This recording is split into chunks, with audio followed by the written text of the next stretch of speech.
Before the Rat Pack. Before Elvis or his impersonators. Before the past their prime pop stars and oversized circus acts. There was the El Cortez, the oldest continuously operating hotel and casino in Las Vegas. When it opened in 1941, it was the first major resort in the downtown area, one of Sin City's pioneering gaming establishments. Back then, it was just a small 59-room Spanish-style resort, but it quickly gained a big reputation.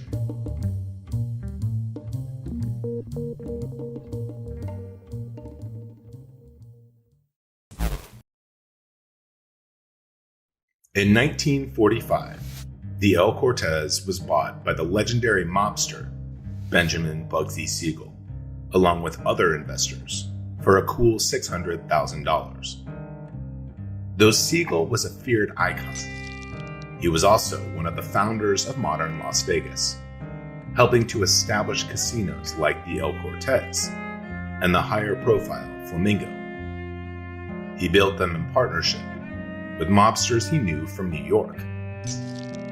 Initially, his desert gaming enterprise didn't produce the profits his cohorts back east had expected. They pressed him for answers about the hotel's poor performance. He responded with dodges and disrespect. And when they discovered that he was stealing profits from them, a line had been crossed, especially with his boss, Lucky Luciano. Siegel's days were numbered. On June 20th, 1947, at the Beverly Hills home of his girlfriend Virginia Hill, Bugsy Siegel was sitting on her couch reading a newspaper. Virginia was in Paris at the time, having had a huge blowout with him just days before. Suddenly, gunshots cracked the air. A swarm of bullets shattered the window where Siegel sat, and he was blasted with a lethal hail of lead and glass. Back in Las Vegas, Lucky Luciano was informed about Siegel's death. Just a short time later, he charged into the Flamingo and announced a change in ownership. He was now running the place, and the same was true for the El Cortez. Siegel's death remains one of the most notorious unsolved crimes of modern American history, though there was plenty of speculation about his killer being one of the mobsters that he ripped off. No one knows for sure. The hotel tried to move on from those grim days. Through most of the 1950s, it operated as a pirate-themed casino, with cocktail waitresses dressed as suggestive buccaneers. No sign of the casino's mafia roots was allowed to show through. But the frightening spirit of Bugsy Siegel and his mobster cohorts still seemed to haunt the place. Workers have reported seeing white, transparent hands floating freely in empty rooms, sometimes eerily reaching out from the darkness. The El Cortez changed hands again in 1963, when gaming pioneer Jackie Gahn purchased the landmark resort. Gahn had a reputation as an owner who was deeply concerned with maintaining excellent standards in his casino and in providing hotel guests with a first-class experience. Part of that strategy apparently was failing to mention that the ashes of cremated bodies were stowed in the basement of the hotel. There's no clear record of who they were or why they were there, but rumors claim that they were the mortal remains of former casino workers who had no family connections. Lost souls the world had forgotten and no one would miss. Other theories say the dead were Gahn's own mobster enemies. Their ghosts are also said to haunt the hotel. Another spirit that guests and employees claim to encounter is that of Fat Irish Green, one of Bugsy Siegel's personal henchmen. A heavyset figure in a loud green suit, said to be not much of a thinker. He worked as a bodyguard and a driver for Siegel. Siegel liked him, and they even went out gambling together. Green became a trusted servant and friend. Green was supposedly guarding a briefcase of cash belonging to Siegel when Siegel was killed. Green had been given meticulous instructions from Bugsy on what to do with the cash if something ever happened to him. When Green got news of Siegel's murder, he went to a mobster colleague, Meyer Lansky, as he was instructed. He handed over the cash, perhaps hundreds of thousands of dollars, to Lansky, who didn't even know the money existed. In exchange for his loyalty, Green was granted free room and board at the El Cortez for the rest of his life. And since his death, rumors suggest that Green's ghost haunts the hotel's vintage wing. The El Cortez of today has been renovated to capture the look and feel of the original resort of 1941. Guests love experiencing the early days of mob-controlled Las Vegas. Yet the hotel is haunted not only by its notorious past. There are claims that the El Cortez plays host to a collection of much more modern ghosts. Paranormal events are frequently reported at the nostalgic hotel. Some claim it's the bad spiritual residue left behind by Bugsy Siegel, Meyer Lansky, and the gang of mobsters who founded the resort. In the adjacent cabana suites, which patrons prefer for their seclusion and serenity, guests report hearing loud, recurring knocks on the hallway door, despite no other guests being on that same floor.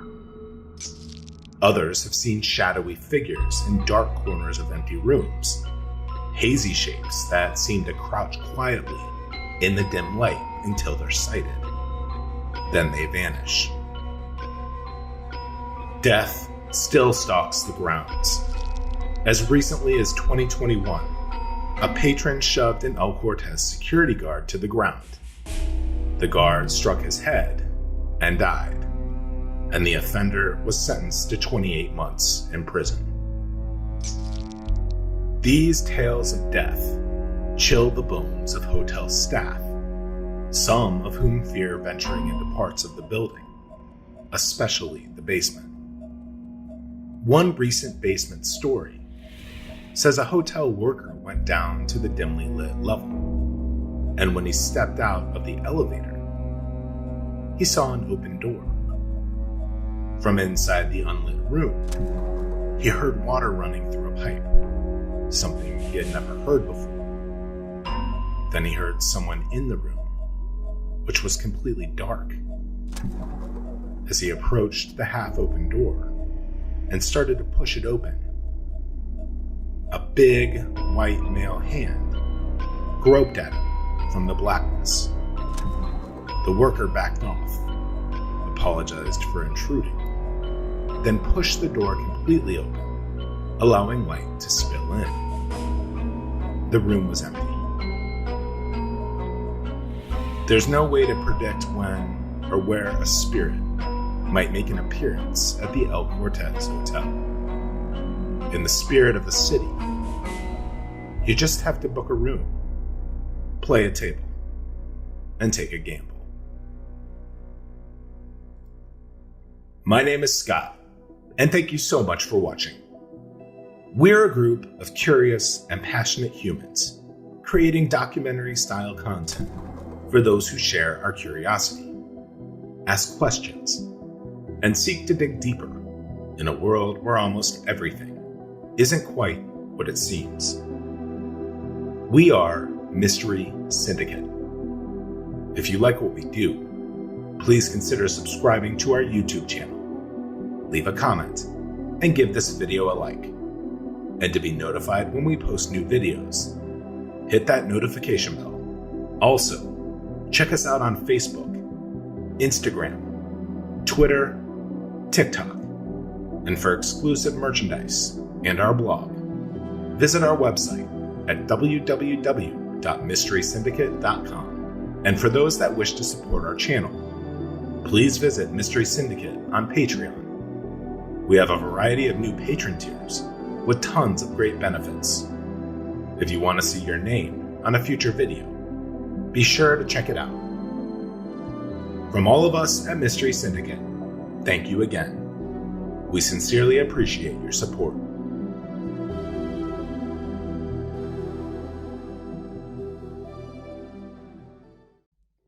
For a heavy dose of style over substance, nothing beats Las Vegas.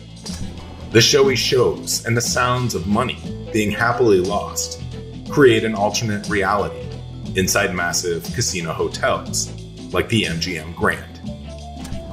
Opened in 1973, with 2,100 rooms looming 26 stories above the ground floor casino, it was one of the largest hotels in the world. But on November 21st, 1980, reality came storming back in the form of a blaze that would become one of the deadliest hotel fires in U.S. history.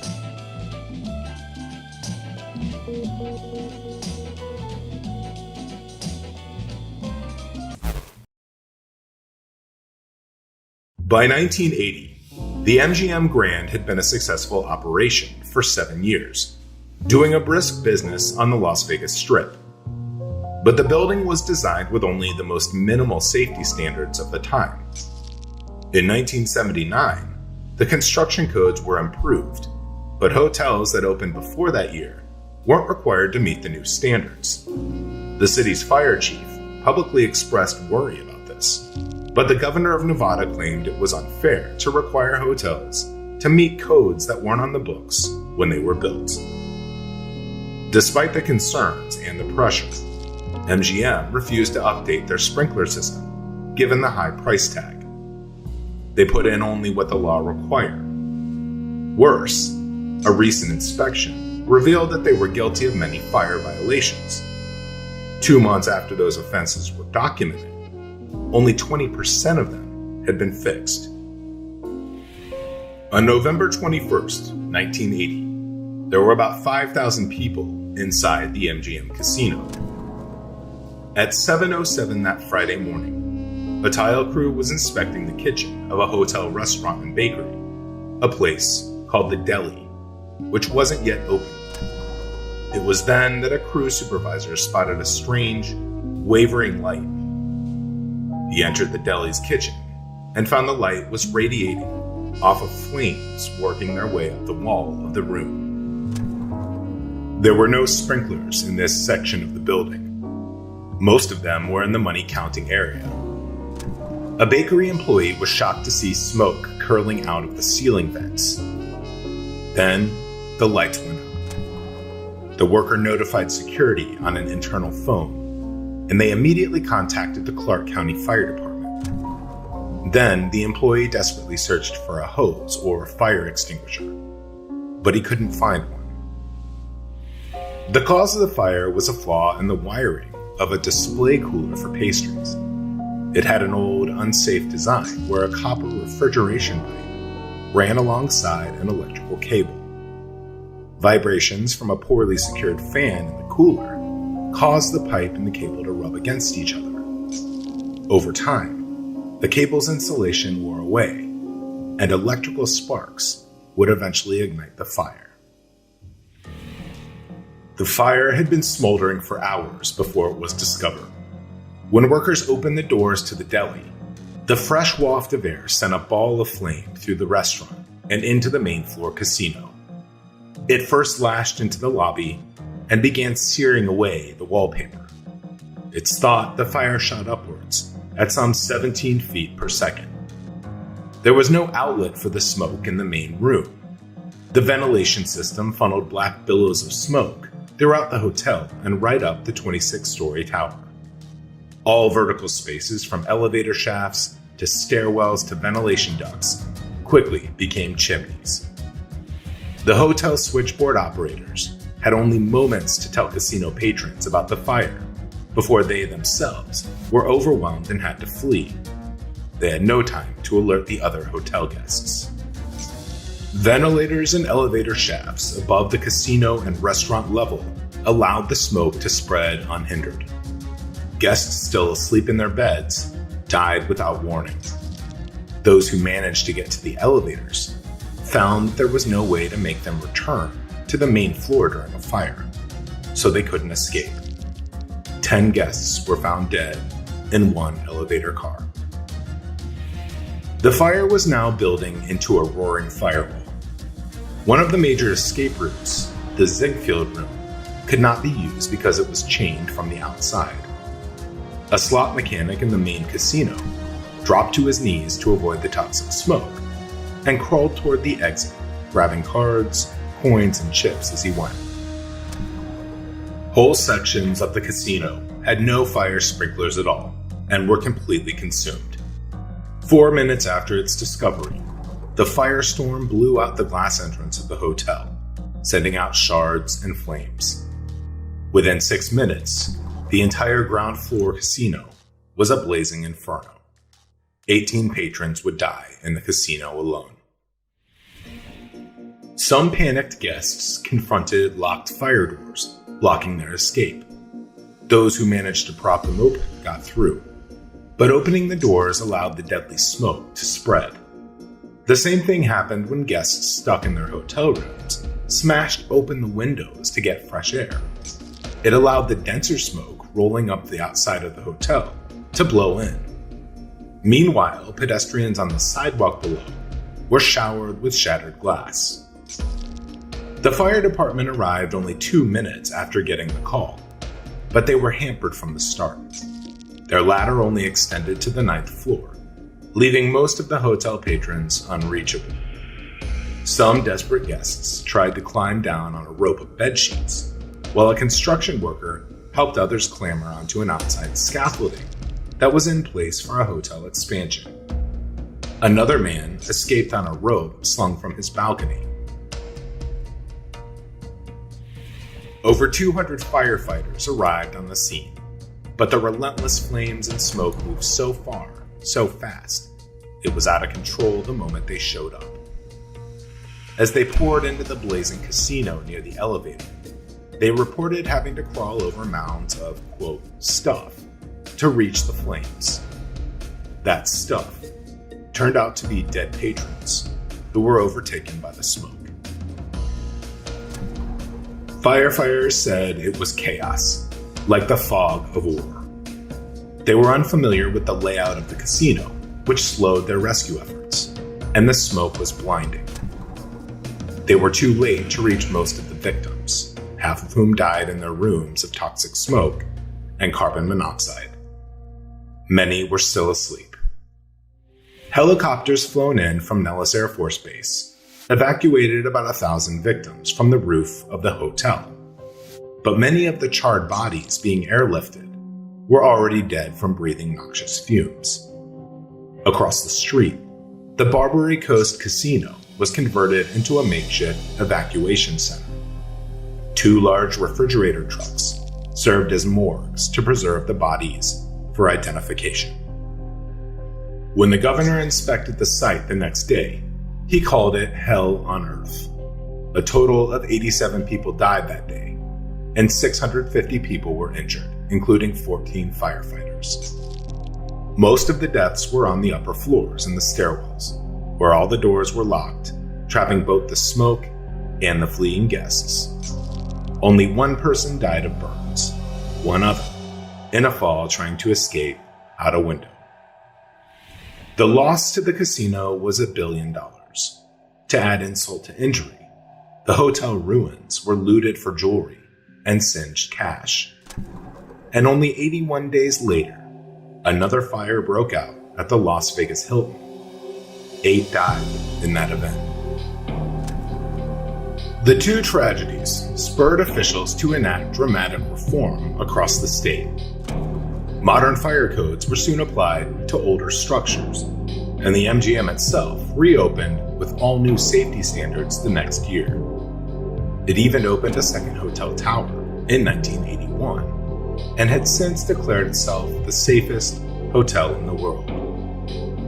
Today, it's under new ownership, and it's called the Horseshoe Las Vegas. One bizarre after effect of the two fires was the explosion of the legal profession in Las Vegas. The barrage of lawsuits arising from the MGM fire created a tide of legal work.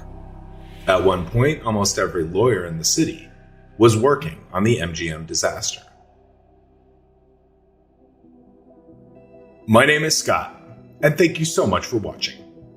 We're a group of curious and passionate humans creating documentary-style content for those who share our curiosity, ask questions, and seek to dig deeper in a world where almost everything isn't quite what it seems. We are Mystery Syndicate.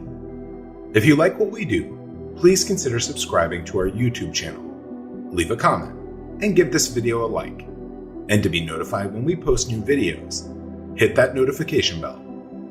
Also, check us out on Facebook, Instagram, Twitter, TikTok, and for exclusive merchandise, visit our website at www.mysterysyndicate.com. And for those that wish to support our channel, please visit Mystery Syndicate on Patreon. We have a variety of new patron tiers with tons of great benefits. If you want to see your name on a future video, be sure to check it out. From all of us at Mystery Syndicate, thank you again. We sincerely appreciate your support.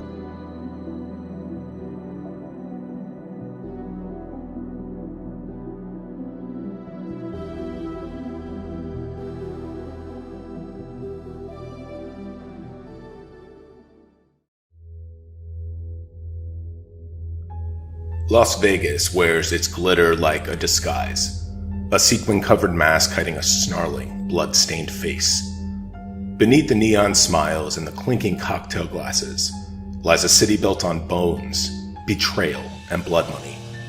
And at the heart of it all, perhaps no place pulses darker or more dangerously than Binion's gambling hall and hotel, a place where men have vanished without a trace, where fortunes have dissolved into madness, and where restless spirits still roam the narrow, choking halls of the attached and infamous Hotel Apache.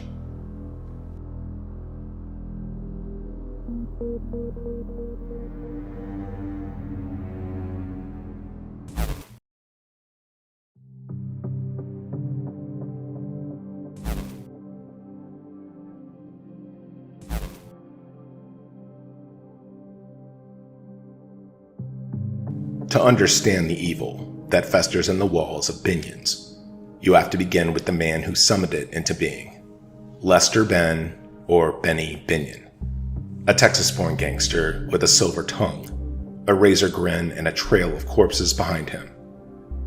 He made his fortune not through charm or luck, but through calculated violence. Before he ever laid claim to Las Vegas real estate, Benny was the undisputed king of illegal gambling in Dallas during the 1930s and 40s. But it wasn't just dice and cards. His empire was greased by bribes, guarded by hitmen, and stained with blood. Stories circulated of him personally killing rivals, beating a man nearly to death in front of a crowd, and leaving bodies in his wake like a calling card. It was power, and Benny wore it like a second skin. But all empires attract attention. When Texas law enforcement finally began cracking down, Benny didn't fight.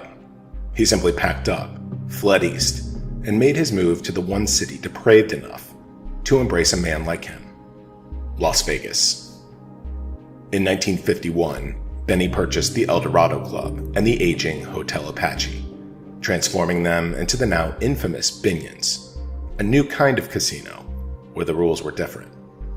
There were no betting limits, no dress code, no high society pretense. Benny wanted the desperate and the bold. He wanted gamblers who would bet their mortgage, their car, their life. And he got them. The casino thrived, but the shadows it cast were long. Patrons whispered about secret tunnels beneath the property, where money flowed and bodies vanished. There were sudden disappearances, security guards who walked off shift and never returned, and executives who died in their sleep, with hearts too young to fail. Some say it was just Vegas, cutthroat, ruthless, but others began to notice things that couldn't be explained by greed alone. Attached to Binion's like a gangrenous limb is the Hotel Apache, an Art Deco relic from 1932. At the time of its construction, it was hailed as a modern marvel, the first hotel in Las Vegas with an elevator and air-conditioned rooms. But something was always wrong there. Something was just off. It didn't welcome guests so much as absorb them.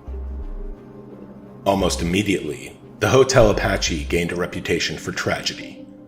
One of the first construction workers died violently, falling down the elevator shaft. Some say he was pushed, others that he jumped after claiming the building watched him in his dreams. There were murders in the speakeasy that operated illegally in the basement during Prohibition. 2 men gunned down over a card game gone wrong. Their blood seeped between the floorboards and stained the foundation. By the 1950s, guests had already begun reporting strange occurrences. Lights flickering with no cause, icy drafts in the middle of summer, voices whispering behind the walls. Room 109 was sealed more than once. Visitors claimed to hear chanting in the dark, in a language that no one could place. One man suffered a full psychotic break after spending a single night inside. He tried to climb out the window and leapt to his death 6 floors below, screaming about eyes in the wallpaper. But perhaps no story is more terrifying than what happened in room 501. In the fall of 2002, a retired couple from Arizona, Robert and Linda Mercer, checked into room 501 for a quiet weekend escape. The room was dim and uncomfortably cold, even though the desert heat outside had soared to nearly 100 degrees. Linda assumed it was the air conditioning malfunctioning, but when she tried adjusting the thermostat, nothing changed. That night, Linda was jolted awake by the sound of soft, muffled sobbing. At first she thought it was Robert. He'd been ill and depressed lately. But when she turned toward him, he was snoring peacefully, unmoving. The sobbing came again, a desperate, aching sound. It was coming from the bathroom. She rose, heart pounding, and crossed the floor in bare feet, every step colder than the last. The bathroom door creaked open on its own. Inside, the mirror, an old silverback thing, was fogged over as if someone had taken a scalding shower. But the water had not been turned on. Scrawled into the fog was a single word: help. Linda screamed and Robert shot awake. Together they searched the bathroom, found nothing. But Linda, shaking, swore that when she looked back into the mirror, she saw a woman standing behind her, barefoot, in a tattered white dress, her hair matted and dark over her face. The woman's mouth was moving silently, but there was no sound. When Linda turned around, the room was empty. They checked out early the next morning. It wasn't until years later that the story of Margaret LaRue resurfaced, an ambitious showgirl from the 1950s who checked into room 501 with dreams of fame. She had caught the eye of a casino executive who promised her roles, wealth, stardom. Instead, he sold her, forced her into a shadowy prostitution ring for elite clients. When Margaret realized the trap, she slit her wrists in that very bathroom. Her body wasn't discovered for 3 days. Blood had congealed across the porcelain sink. On the mirror, written in her own dying hand, was that same plea: help. Some believe Margaret never left. More recently, during a renovation of the basement tunnels, another account surfaced, perhaps even more disturbing. These tunnels, built during Binion's early days, were originally used for moving cash and supplies undetected. But as time went on, they took on darker purposes. Whispered rumors claim that they were used to stash weapons, smuggle bodies, and carry out punishments on those who crossed the wrong people. In 1974, a pit boss named Joseph Joe Bones Grimaldi entered those tunnels during a shift change. He was due to meet a man named Dominic, a low-level crook suspected of skimming off the high-stakes tables. Joe walked into the dark alone. He never came out. Security footage from that night vanished. His time card was erased, and his family was paid off quietly. Management insisted he'd simply moved on. But those who knew Joe said he'd never leave without saying goodbye. Something happened in that tunnel, and whatever it was ugly.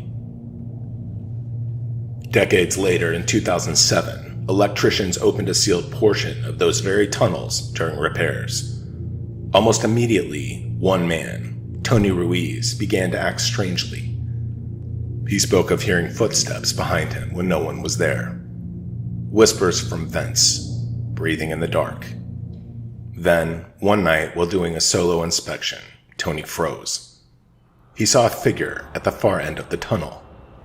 A man in a vintage pit boss uniform, pale as smoke, his mouth slack and jaw dislocated, eyes like black pits. The figure didn't move. It simply stared. Tony dropped his flashlight and ran. When others found the light the next day, it was snapped in half, split vertically down the middle, like it had been crushed with inhuman strength. Burn marks lined the wall near where he stood. A handprint scorched into the concrete. 4 fingers, no thumb.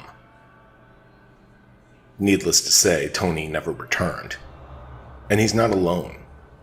Over the years, dozens of staff and guests have reported ghostly apparitions at Binion's. Shadows that move without light. Cold spots that hover like breath on your neck. Security guards speak of seeing men in trench coats slipping around corners and vanishing. Cocktail servers say they've had their name whispered directly into their ears when no one was near them. And always, there's the mirrors. Never look too long. Never ask what's behind your reflection. Paranormal researchers have concluded that Binion's isn't merely haunted, it's infested. And not just by human spirits. Some believe the energy built up over the decades, greed, betrayal, murder, has become something else, something alive. A psychic who once entered the hotel Apache collapsed into the hallway. She muttered the same phrase over and over before going silent. It wants the gamblers. It takes the gamblers. Even now, Binion's remains open. Tourists flock to the Fremont Street experience, drawn in by cheap drinks and vintage flair. They play blackjack, pose for photos, marvel at the old school charm. But the old-timers know better. Staff whisper to each other, passing on quiet warnings like heirlooms. Don't stare into the mirrors after midnight. Don't go into the tunnels alone. And never, never sleep in room 501. Because Binion's isn't just a casino. It's a mausoleum. A trap. A breathing thing that feeds on the desperate, the forgotten, and the damned. And those who stay too long. Those who press their luck a little too far. They don't walk away empty-handed. They don't walk away at all.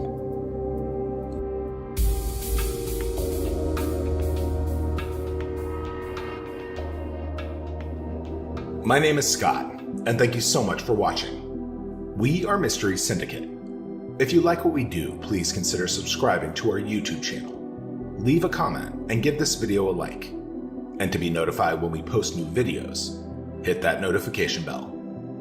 Also, check us out on Facebook, Instagram, X, TikTok, and Patreon. And for exclusive merchandise, visit our website at mysterysyndicate.com. From all of us at Mystery Syndicate, thank you again. We sincerely appreciate your support.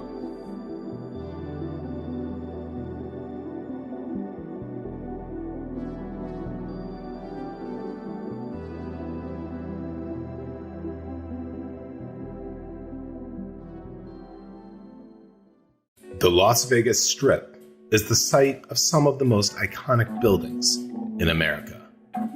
And near the top of that list is the Luxor Hotel and Casino. The complex, with its 350-foot black pyramid, is among the largest hotels in the world, with 4,407 rooms and 2,000 slot machines under its unmistakable angled roof. An Egyptian obelisk and a replica of the Sphinx guard its entrance, and from its peak, the strongest beam of light in the world fires into the sky. But despite its brilliance, the Luxor has a dark history. Since it opened in 1993, the storied complex has played host to a shocking number of bizarre deaths. Deaths that were sometimes kept secret, lest the bad news frighten off the droves of tourists. So many deaths that some have called the casino cursed.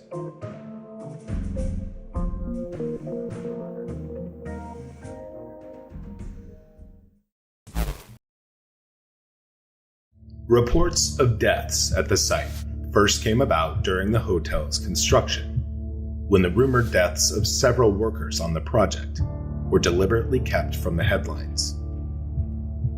But the stories didn't die there.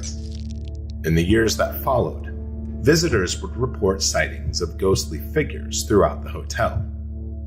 Apparitions were seen often in the dark corners and dim basement tunnels of the Luxor's Nile River boat ride. The hotel has since demolished the attraction.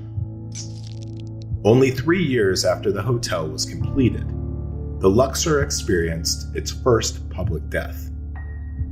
In 1996, a woman fell from the 26th floor atrium balcony of the hotel. To the horror of onlookers, her body landed on an old buffet table. The body struck with such force that it broke apart on impact, rendering the victim unidentifiable. Stories of her being a suicidal sex worker circulated, though nobody really knows the reason for her death. It's said that her ghost now haunts the 26th floor, and the buffet has since been replaced by a food court. More mysterious deaths followed, with another guest falling to his death from the 10th floor. Again, the reason for his fall is unknown. In October of 1997, a 16-year-old prostitute named Sarah Gruber was strangled to death by a hotel guest that she had picked up in the bar. A decade later, a terrifying event happened in 2007, when a young casino worker went out to his car and noticed a plastic cup, upside down, sitting on his car roof.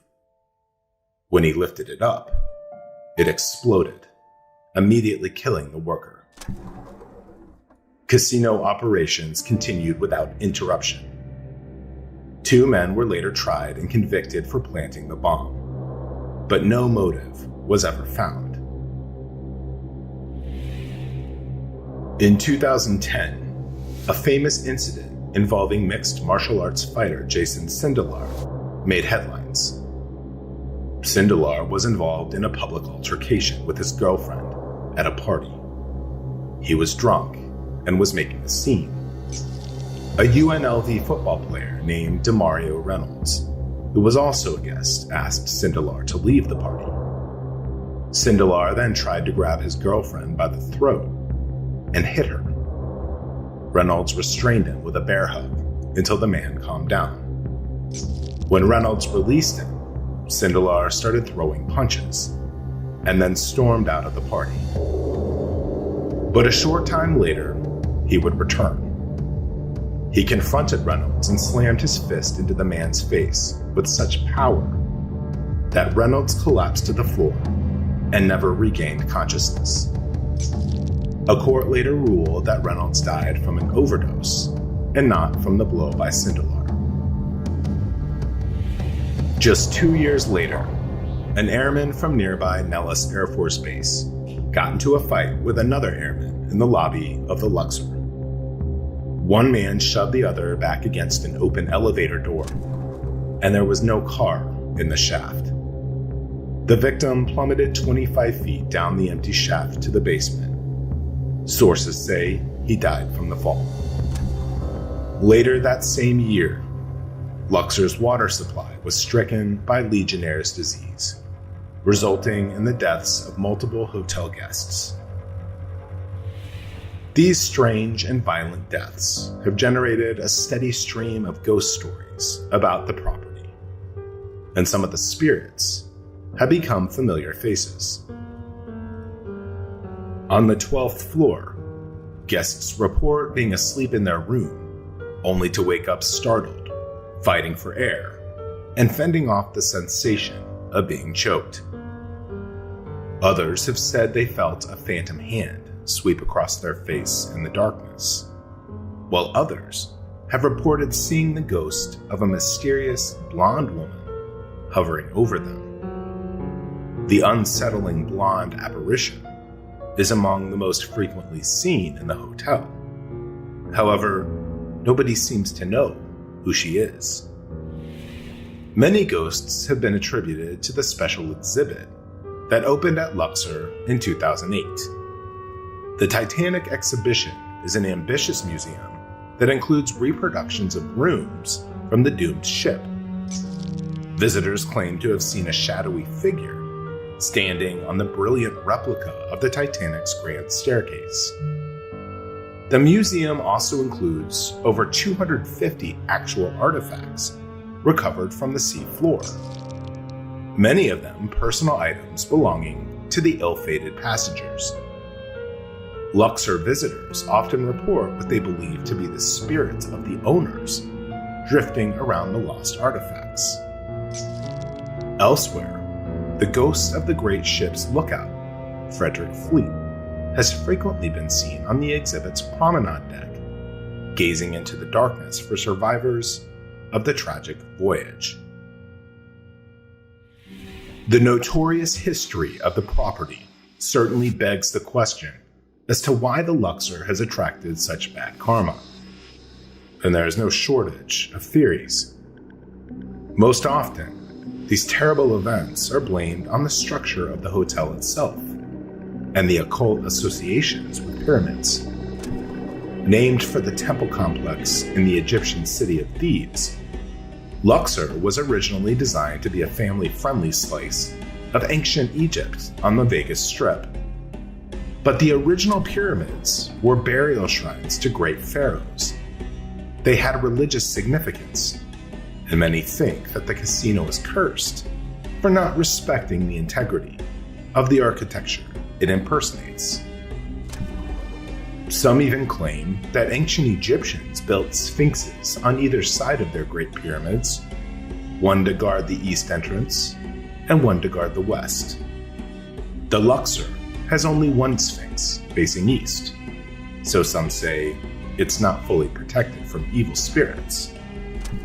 Or perhaps it's because Luxor is on the western side of the Las Vegas Strip. The Egyptian land of the dead was on the western side of the Nile. Some blame these tragedies on the suppressed story of the original construction workers who supposedly died on the job as the pyramid was built.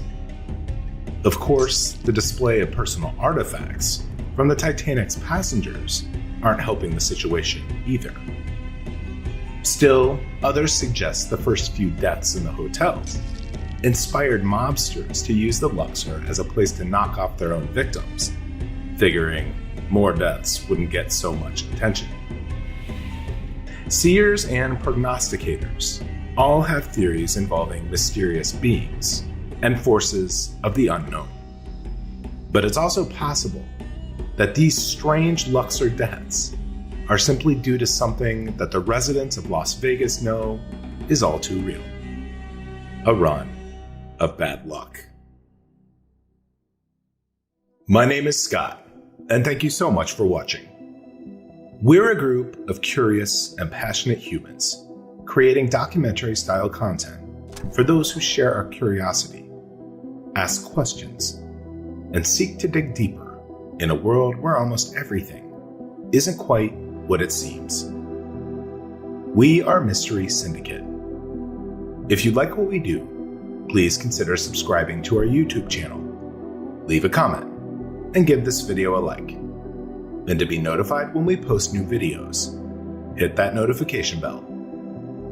Also, check us out on Facebook, Instagram, Twitter, TikTok, and for exclusive merchandise and our blog, visit our website at www.mysterysyndicate.com. And for those that wish to support our channel, please visit Mystery Syndicate on Patreon. We have a variety of new patron tiers with tons of great benefits. If you want to see your name on a future video, be sure to check it out. From all of us at Mystery Syndicate, thank you again. We sincerely appreciate your support.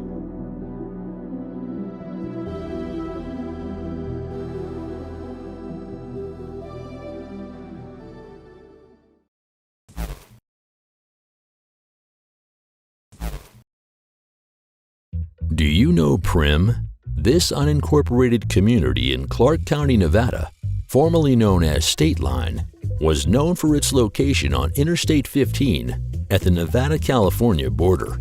It was renamed Primm by its original developer, Ernest J. Primm, in 1996 to avoid confusion with the State Line area in northern Nevada. Primm Valley Resorts, which started as a dream in the 1950s, had become the place to stop on the way to Las Vegas by the 1990s. However, something happened that changed its fortunes forever. Was it a twist of fate, a heinous crime, or the legend of Whiskey Pete?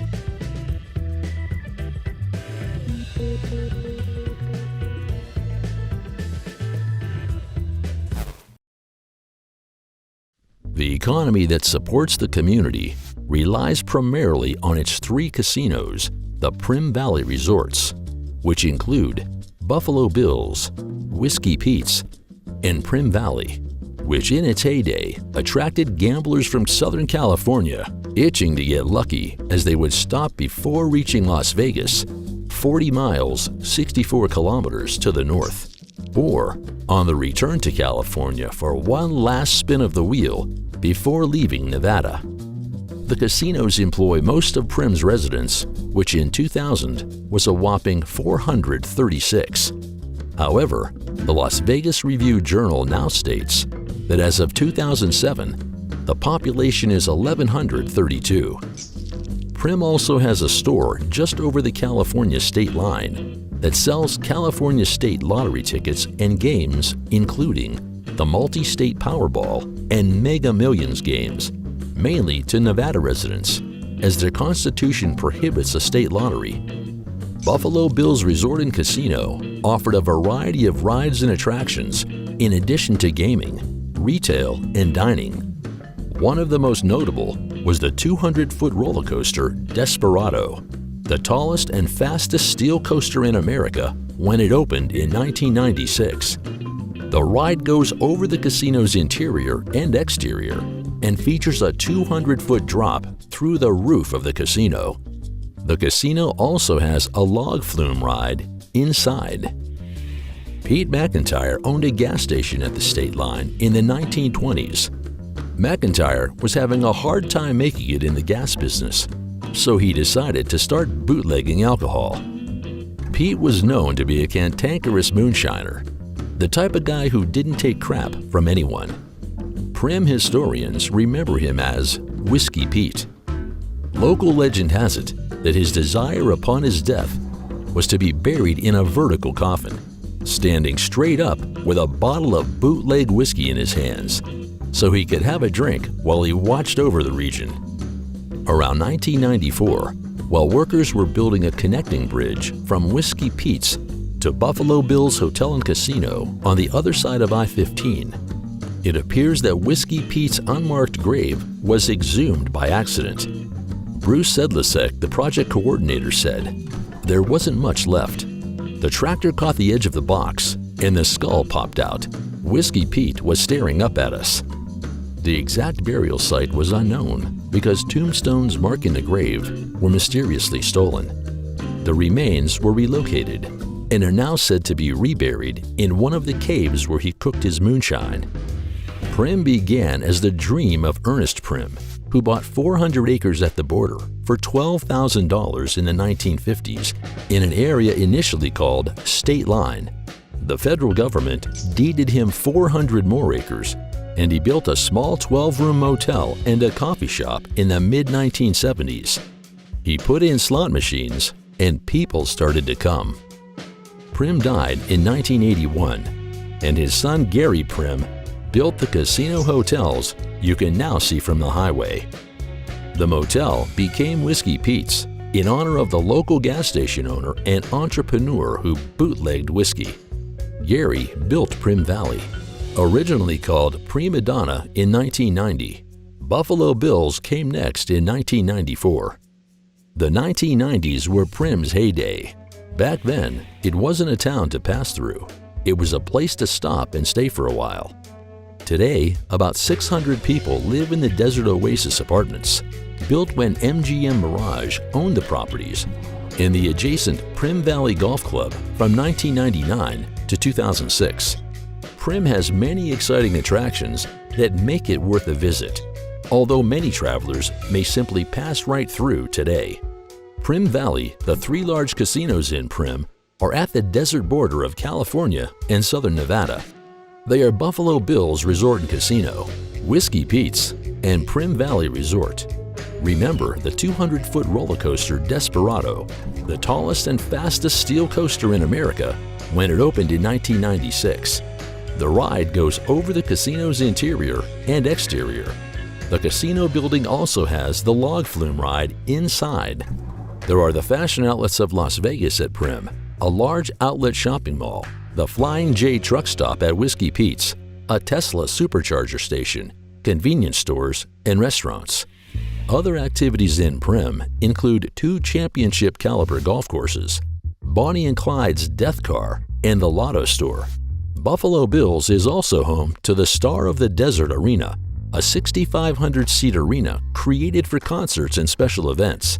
Buffalo Bills was forced to close in March of 2020 due to the COVID-19 pandemic, which hit the community hard in Nevada. It reopened in December 2022 following renovations. Bonnie and Clyde's Getaway Car, the vehicle that Bonnie Parker and Clyde Barrow were fleeing in when they were shot and killed after being pursued by the police. It was previously located inside Whiskey Pete's, but has been moved to the connecting annex between Primm Outlet Mall and Primm Valley Hotel and Casino in 2022. The couple were shot and killed in Gibbsland, Louisiana, some 1,500 miles from Primm. The exhibit has been at the hotel since 1988 after Gary Primm purchased it for $250,000. In 2004, under MGM Mirage's then ownership, 52 apartment buildings were added in Primm to serve as more convenient housing for employees of the 3 casinos. The name of the apartment complex is the Desert Oasis, and its current location is 355 East Primm Boulevard. Primm is also known for various off-road races hosted there, such as Terrible's Score Primm 300, the 2004 DARPA Grand Challenge, the 2005 DARPA Grand Challenge, the State Line Supermoto Challenge, Works World Off-Road Championship, the 20th World's Strongest Man competition, and many more. Sadly, one of the most significant downfalls to Primm had been happening since the mid-2000s, when Southern California tribal casinos in San Bernardino, Riverside, and San Diego counties worked to develop and expand.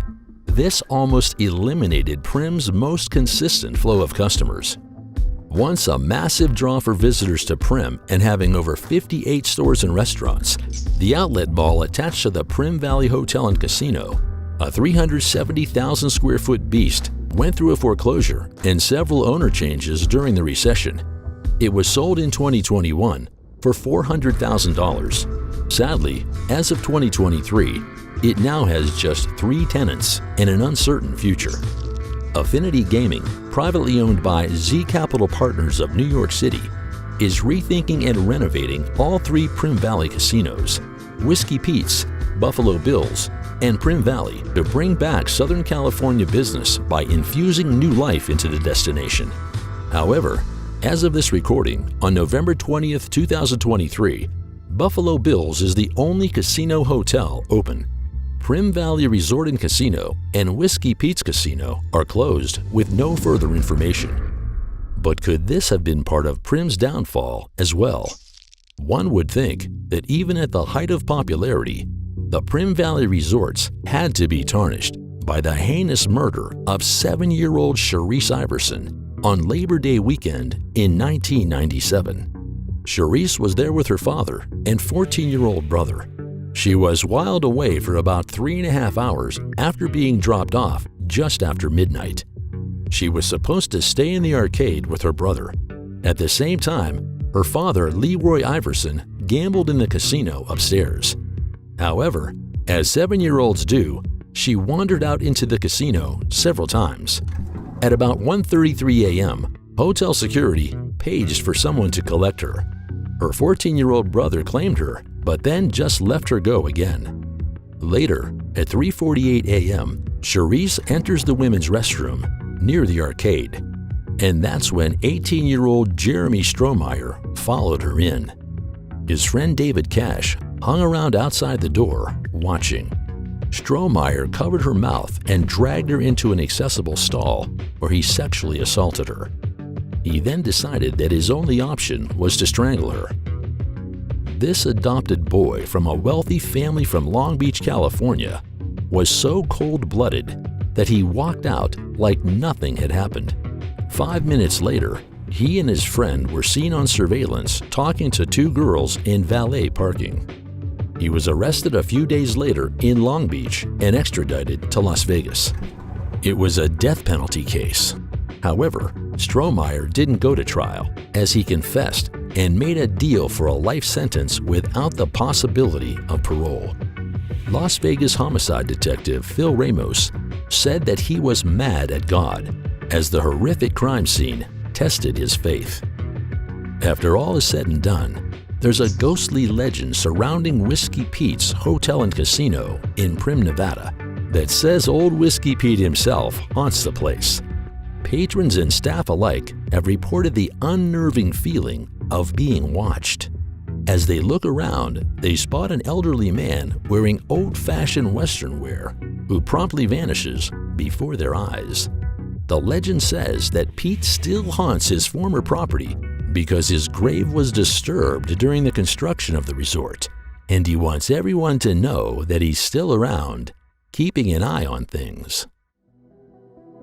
My name is Joseph, and thank you so much for watching. We are Mystery Syndicate. If you like what we do, please consider subscribing to our YouTube channel. Leave a comment and give this video a like. And to be notified when we post new videos, hit that notification bell. Also, check us out on Facebook, Instagram, Twitter, TikTok, and Patreon. And for exclusive merchandise, visit our website at www.mysterysyndicate.com. From all of us at Mystery Syndicate, thank you again. We sincerely appreciate your support.